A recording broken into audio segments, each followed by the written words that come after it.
ವರ್ಗೀಯ ವ್ಯಂಜನ. ವರ್ಗೀಯ ವ್ಯಂಜನಗಳನ್ನ ಇಷ್ಟು ವರ್ಗಗಳಾಗಿ ವಿಂಗಡಿಸ್ತೀವಿ ಅಂತ ತಿಳ್ಕೊಂಡಿದ್ವಿ.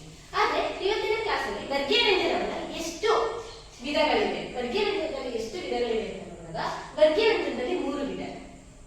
ಅವುಗಳೇನಂತಂದ್ರೆ ಅಲ್ಪಪ್ರಾಣ, ಮಹಾಪ್ರಾಣ, ಅನುನಾಸಿಕ. ಅಲ್ಪಪ್ರಾಣಾಕ್ಷರಗಳು 10 ಬರ್ತಾ ಹೋಗುತ್ತೆ, ಮಹಾಪ್ರಾಣಾಕ್ಷರಗಳು 10 ಬರ್ತಾ ಹೋಗುತ್ತೆ, ಅನುನಾಸಿಕ ಅಕ್ಷರಗಳು 5. ಒಟ್ಟು 25 ವರ್ಗೀಯ ವ್ಯಂಜನವನ್ನ ನಾವು ವಿಧಗಳಾಗಿ ವಿಂಗಡಿಸಿದಾಗ 3 ವಿಧವನ್ನ ನೋಡ್ತಾ ಹೋಗ್ತೀವಿ. ಹಾಗಾದ್ರೆ ಅಲ್ಪಪ್ರಾಣ ಅಂತಂದ್ರೆ ಏನು? ಕಡಿಮೆ ಉಸಿರಿನಿಂದ ಉಚ್ಚರಿಸಲ್ಪಡುವ ಅಕ್ಷರಗಳಿಗೆ ನಾವೇನಂತ ಕರಿತೀವಿ ಅಂತಂದ್ರೆ ಅಲ್ಪಪ್ರಾಣಾಕ್ಷರಗಳು ಅಂತ ಹೇಳ್ತೀವಿ. ಅಂದ್ರೆ ವರ್ಗೀಯ ವ್ಯಂಜನದಲ್ಲಿ ಮೊದಲನೇ ಸಾಲು ಮತ್ತೀಗ 3ನೇ ಸಾಲುಗಳು ಅಲ್ಪಪ್ರಾಣಾಕ್ಷರಗಳಾಗಿರುತ್ತೆ. ಕಚಟತಪ, ಗಜ್ಜಡತಪ. ಅದೇ ರೀತಿ ಮಹಾಪ್ರಾಣಾಕ್ಷರಗಳು ಹೆಚ್ಚು ಉಸಿರಿನಿಂದ ಉಚ್ಚರಿಸಲ್ಪಡುವ ಅಕ್ಷರಗಳಿಗೆ ಮಹಾಪ್ರಾಣಾಕ್ಷರಗಳು ಅಂತ ಹೇಳ್ತಾರೆ. ಇವು 10 ಬರುತ್ತೆ. ಅಂದ್ರೆ ವರ್ಗೀಯ ವ್ಯಂಜನದಲ್ಲಿ 2ನೇ ಸಾಲು ಮತ್ತೆ 4ನೇ ಸಾಲುಗಳು ಇವು ಯಾವಾಗಲೂ ಕೂಡ ಮಹಾಪ್ರಾಣಾಕ್ಷರ ಆಗಿರುತ್ತೆ. ಯಾಕೆಂದ್ರೆ ಸ್ವಲ್ಪ ಹೊತ್ಬಿಟ್ಟು ಹೇಳ್ತೀವಿ. ಒತ್ತಿ ಹೇಳುವಂತ ಅಕ್ಷರಗಳನ್ನ ನಾವೇನ ಕರಿತೀವಿ ಅಂದ್ರೆ ಮಹಾಪ್ರಾಣಾಕ್ಷರಗಳು ಅಂತೇಳಿ ಕರಿತಾ ಹೋಗ್ತೀವಿ. ಅನುನಾಸಿಕ ಅಕ್ಷರಗಳು. ಇಲ್ಲಿ ನಾಸಿಕ ಅಂತಂದ್ರೆ ಮೂಗು ಅಂತ ಅರ್ಥ. ನಾಸಿಕ ಅಂತಂದ್ರೆ ಮೂಗು ಅಂತ ಅರ್ಥ ಕೊಡುತ್ತೆ. ಹಾಗಾಗಿ ಅನುನಾಸಿಕ ಅಂತಂದ್ರೆ ಮೂಗಿನ ಸಹಾಯದಿಂದ ಉಚ್ಚರಿಸಲ್ಪಡುವ ಅಕ್ಷರಗಳಿಗೆ ನಾವು ಅನುನಾಸಿಕ ಅಕ್ಷರಗಳು ಅಂತ ಹೇಳ್ತೀವಿ. ಒಟ್ಟು 5 ಅಕ್ಷರಗಳು ಬರುತ್ತೆ. ಅಂದ್ರೆ ವರ್ಗೀಯ ವ್ಯಂಜನದ ಕೊನೆಯ ಸಾಲಿನಲ್ಲಿ ಬರುವಂತಹ 5 ಅಕ್ಷರಗಳಿಗೆ ನಾವು ಅನುನಾಸಿಕ ಅಕ್ಷರಗಳು ಅಂತ ಹೇಳ್ತೀವಿ. ಜ್ಞ, ನ, ನ, ಮ ಇವುಗಳನ್ನು ಅನುನಾಸಿಕ ಅಂತ ಹೇಳ್ತೀವಿ. ಇಷ್ಟು ವರ್ಗೀಯ ವ್ಯಂಜನಕ್ಕೆ ಸಂಬಂಧಪಟ್ಟಿದೆ. ಅದೇ ರೀತಿ ವ್ಯಂಜನದಲ್ಲಿ 2ನೇ ವಿಧವಾದಂತಹ ಅವರ್ಗೀಯ ವ್ಯಂಜನ ನೋಡೋದಂದ್ರೆ ಅವರ್ಗೀಯ ವ್ಯಂಜನ ಅಂತಂದ್ರೆ ಏನು? ನಿಮ್ಗೆ ಆಗಲೇ ಗೊತ್ತಿದೆ. ಅವರ್ಗೀಯ ವ್ಯಂಜನ ಅಂದ್ರೆ 9 ಅಕ್ಷರ ಬರುತ್ತೆ. ಯ, ರ, ಲ, ವ, ಶ, ಶ, ಸ, ಹ, ಳ. ಈ 9 ಅಕ್ಷರಗಳು ಬೇರೆ ಬೇರೆ ಸ್ಥಳಗಳಲ್ಲಿ ಹುಟ್ಟುವುದರಿಂದ ಅಂದ್ರೆ ನಿಮ್ಗೆ ಗೊತ್ತಿದೆ ವರ್ಗೀಯ ವ್ಯಂಜನದಲ್ಲಿ ಕವರ್ಗ ಯಾವ ವರ್ಗಕ್ಕೆ ಸೇರುತ್ತೆ? ಚವರ್ಗ, ಟವರ್ಗ, ತವರ್ಗ, ಪವರ್ಗ. ಆದ್ರೆ ಯಾರ ಲಾಭ ಅನ್ನುವಂತಹ ಈ 9 ಅಕ್ಷರಗಳು ಬೇರೆ ಬೇರೆ ಸ್ಥಳಗಳಲ್ಲಿ ಹುಟ್ಟುವುದರಿಂದ ಇವನ್ನ ಒಂದು ನಿರ್ದಿಷ್ಟ ವರ್ಗಕ್ಕೆ ಸೇರಿಸಲು ಸಾಧ್ಯ ಇಲ್ಲ. ವರ್ಗ ಅಂದ್ರೆ ನಿನ್ನೆ ನಾನು ಡಿವೈಡ್ ಮಾಡಿ ತೋರಿಸಿದ್ದೀವಿ. 5 ವರ್ಗಗಳಾಗಿ ಬರುತ್ತೆ ಅಂತ ಹೇಳ್ತೀವಿ. ಆದ್ರೆ ಅವರ್ಗೀಯ ವ್ಯಂಜನದಲ್ಲಿ ನಾವು ವರ್ಗ ಮಾಡೋದಕ್ಕೆ ಬರಲ್ಲ. ಹಾಗಾಗಿ ಒಂದು ನಿರ್ದಿಷ್ಟ ವರ್ಗಕ್ಕೆ ಸೇರಿಸಲು ಸಾಧ್ಯವಾದ ವ್ಯಂಜನಗಳಿಗೆ ಅವರ್ಗೀಯ ವ್ಯಂಜನ ಅಂತ ಹೇಳ್ತಾರೆ. ಅವರ್ಗೀಯ ವ್ಯಂಜನ ಅಂತಂದ್ರೆ ಇಷ್ಟೇ, ಏನಿಲ್ಲ. ಯಾರ, ಲಾಭ, ಶೇಷ, ಸಾಹಳ 9 ಅಕ್ಷರಗಳು ಬೇರೆ ಬೇರೆ ಸ್ಥಳಗಳಲ್ಲಿ ಹುಟ್ಟುವುದರಿಂದ ಒಂದು ನಿರ್ದಿಷ್ಟ ವರ್ಗಕ್ಕೆ ಸೇರಿಸಲು ಸಾಧ್ಯವಾದ ವ್ಯಂಜನಗಳಿಗೆ ಅವರ್ಗೀಯ ವ್ಯಂಜನ ಅಂತ ಕರಿತೀವಿ. ಈಗ ಮುಂದೆ ನಾವು ಯಾವ ಬಗ್ಗೆ ತಿಳ್ಕೊಂತಾ ಹೋಗೋಣ ಅಂತಂದ್ರೆ ಯೋಗ ವಾಹಗಳು ಅಂತಂದ್ರೆ ವರ್ಣಮಾಲೆಯಲ್ಲಿ 3 ವಿಭಾಗಗಳಾಗಿ ವಿಭಾಗಿಸ್ತೀವಿ. ಸ್ವರಗಳಾಯ್ತು, ವ್ಯಂಜನಗಳಾಯ್ತು. ಈಗ ಕೊನೆಯದಾಗಿ ಯಾವುದನ್ನ ನೋಡ್ತಾ ಹೋಗ್ತೀವಿ ಅಂತಂದ್ರೆ ಯೋಗವಾಹಗಳನ್ನ ನೋಡ್ತಾ ಹೋಗ್ತೀವಿ.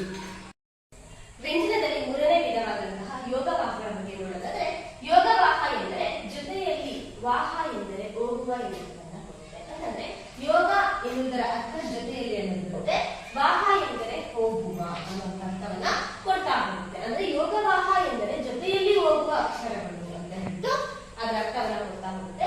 ಡೆಫಿನೇಷನ್ ಅಲ್ಲಿ ನಾವು ನೋಡಿದಂತಹ ಸಂದರ್ಭದಲ್ಲಿ ಸ್ವತಂತ್ರವಾಗಿ ಉಚ್ಚರಿಸಲು ಸಾಧ್ಯವಾಗದೆ ಬೇರೆ ಅಕ್ಷರದೊಂದಿಗೆ ಮಾತ್ರ ಉಚ್ಚರಿಸಬಹುದಾದ ಅಕ್ಷರಗಳಿಗೆ ಯೋಗವಾಹ ಎನ್ನುವರು.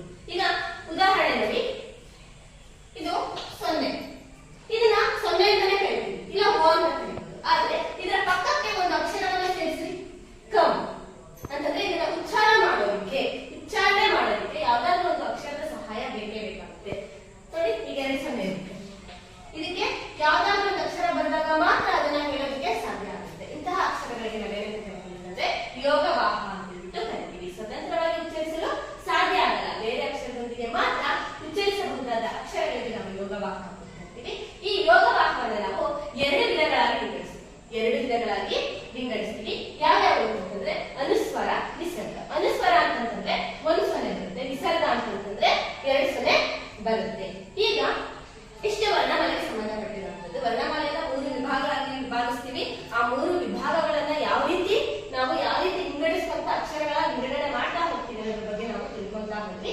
ಈಗ ಕಡೆಯದಾಗಿ ಅದರ ಚಾರ್ಟ್ ಅನ್ನ ನೋಡೋಣ. ಕನ್ನಡ ವರ್ಣಮಾಲೆಯ ಚಾರ್ಟ್ ಅನ್ನ ನೋಡಿದಾಗ ನಾವು ಕನ್ನಡ ವರ್ಣಮಾಲೆಯಲ್ಲಿ 49 ಅಕ್ಷರಗಳನ್ನ ನೋಡ್ತಾ ಹೋಗ್ತೀವಿ. ಈ 49 ಅಕ್ಷರಗಳನ್ನ 3 ವಿಂಗಡಣೆಗಳನ್ನಾಗಿ ಮಾಡಿದಂತ ಸಂದರ್ಭದಲ್ಲಿ ಸ್ವರಗಳು 13 ಬರುತ್ತೆ, ವ್ಯಂಜನಗಳು 34 ಬರುತ್ತೆ, ಯೋಗವಾಹಗಳು 2 ಬರುತ್ತೆ.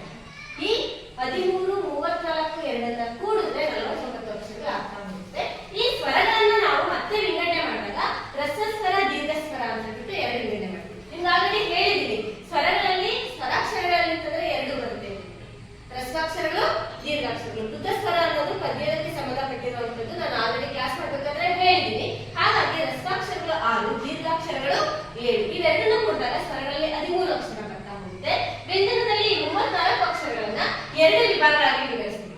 ವರ್ಗೀಯ ವ್ಯಂಜನ 25 ಅಕ್ಷರಗಳು ಬರುತ್ತೆ, ಅವರ್ಗೀಯ ವ್ಯಂಜನ 9 ಅಕ್ಷರಗಳು ಬರುತ್ತೆ. ಈ ವರ್ಗೀಯ ವ್ಯಂಜನದಲ್ಲಿ 25 ಮತ್ತೆ ಅವರ್ಗೀಯ ವ್ಯಂಜನದಲ್ಲಿ 9 ಇಷ್ಟನ್ನು ಕೂಡಿದ್ರೆ ಎಷ್ಟು ಅಕ್ಷರ ಬರುತ್ತೆ ಅಂತಂದ್ರೆ 34 ಅಕ್ಷರಗಳು ಬರ್ತಾ ಹೋಗುತ್ತೆ. ಮತ್ತೆ ವರ್ಗೀಯ ವ್ಯಂಜನವನ್ನ ನಾವು 3 ವಿಭಾಗಗಳಾಗಿ ವಿಭಾಗಿಸ್ತಾ ಹೋಗ್ತೀವಿ.